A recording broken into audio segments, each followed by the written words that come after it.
Each fall, a sort of frenzy hits Idaho when the huge ocean-going trout called steelhead begin their run back to the rivers and streams of Idaho where they were spawned.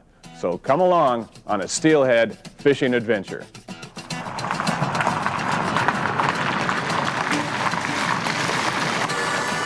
Heller's Bar at the peak of steelhead season, as busy as the mall the day before Christmas. Even on a weekday, the ramp is a traffic quagmire. Boats in all shapes and sizes are lined up, waiting their turn to launch, while those lucky ones who had the good sense to arrive early roar by, already on the chase. The dull, gray autumn day threatens rain, but it's perfect weather for steelhead fishing. Tackle boxes, coolers of food, and extra clothing are being stacked on board those boats already hugging the shoreline. And then it's off into the mighty waters of the Snake River.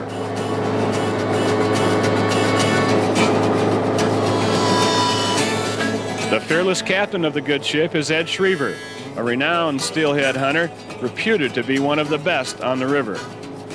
He shows no emotion at the helm, but it's said he's relentless in his pursuit of the elusive ocean-going rainbow. We're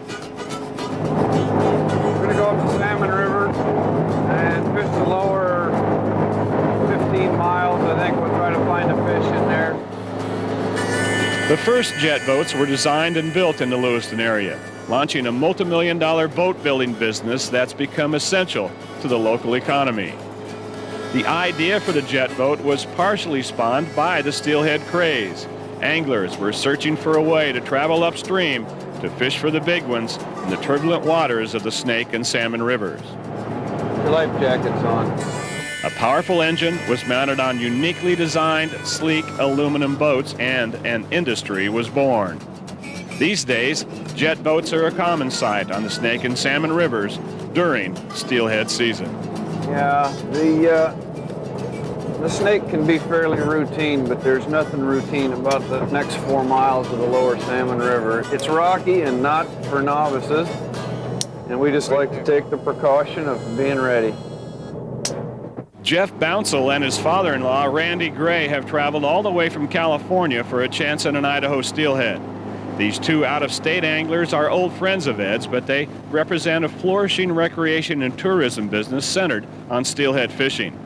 This recent study, conducted by Ben Johnson Associates, estimates the value of steelhead fishing to Idaho at $90 million a year.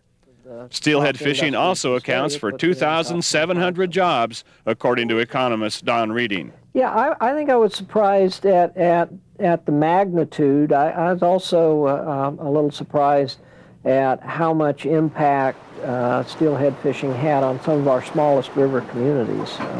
How much steelhead fishing tends to add to the economy of those river communities. Steelhead is it around here from late September till February. It is fishing. It defines fishing. There's no doubt these anglers added to the local economy when they stock their tackle box. It opens like a treasure chest, revealing a colorful array of bright, shiny lures that, in theory, are irresistible to steelhead. We're going to drift fish, and we've got a piece of pencil lead about 2 feet above a colored float. Actually, it's just, they call it a corky. Comes in a variety of shapes and sizes and colors, and it basically floats up just off of the bottom and presents the color and the shape and the little ball of yarn and the bait in front of the fish. The bait is a little shrimp. Ed says the feel is different than trout fishing. Steelhead usually have a very gentle bite, so the angler has to be on top of his game to set the hook. Sweet spot out here. When we're drift fishing like this, we're looking for places where fish are holding. Typically the tail out, the slow velocity part. 3 anglers casting from one boat requires a bit of finesse to avoid entanglements. But it doesn't bother these guys, because after all, they're old friends, and they're all out here for the same reason. Solitude, I guess. Certainly not the company. Oh, lift your lines, lift your lines. The fearless captain and gracious host is the first to feel that telltale tug. Fish on. No, shook me. But it doesn't shake the captain. In no time at all, he's hooked into something else. Somebody's line! I got somebody's line! Boy, that felt good, though. Like the Three Stooges fishing out here. The next to get hit is Jeff. Oh, that's He reels in an empty hook. The bait's been stolen. No one's about to call fish on until they see it jump. Yeah, no bait, no nothing. This is solitude. Methodically casting, drifting and reeling, waiting for the next bite. Randy's the first to catch a fish and actually bring it within sight of the boat. It's jumping, so it seems pretty safe to assume it's a legitimate fish on. Now what do you do? Well, we get it to the boat, and I get somebody with a net over here. Head first now, just if you can swing him. It's a nice, colorful fish with a bold red stripe along its side. The adipose fin has been clipped, indicating it was raised in one of Idaho's 4 steelhead hatcheries. And under the harvest program, those are the only fish you can keep.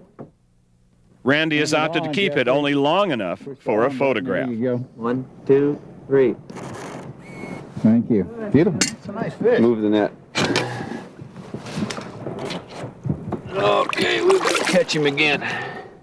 You wouldn't know it by the luck here today, but just like the endangered salmon, steelhead are in decline. Fish on.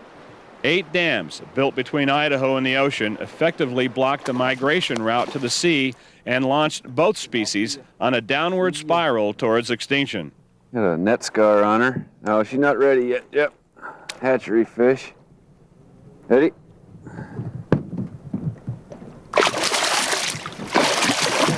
Right in the boat, almost on her Wild head. salmon were listed under the Federal Endangered Species Act in 1992.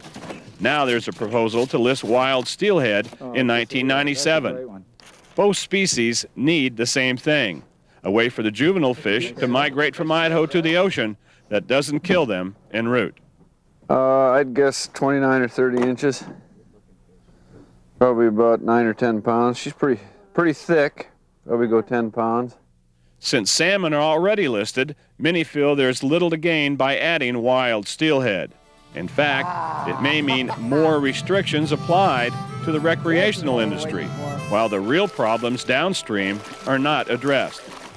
And that could be tough on the local economy. As Ed Schreiber stated earlier, steelhead fishing is it around here, and it appeals to all. Because it's a challenge and because it's fun. I like to take people steelhead fishing and watch them catch their first steelhead. It is a charge. Big one. Big fish. She's all right. She's all right. The last person to hook a fish is Incredible Idaho producer Sue Nass. And yep, it's her first steelhead. Big fish, Sue.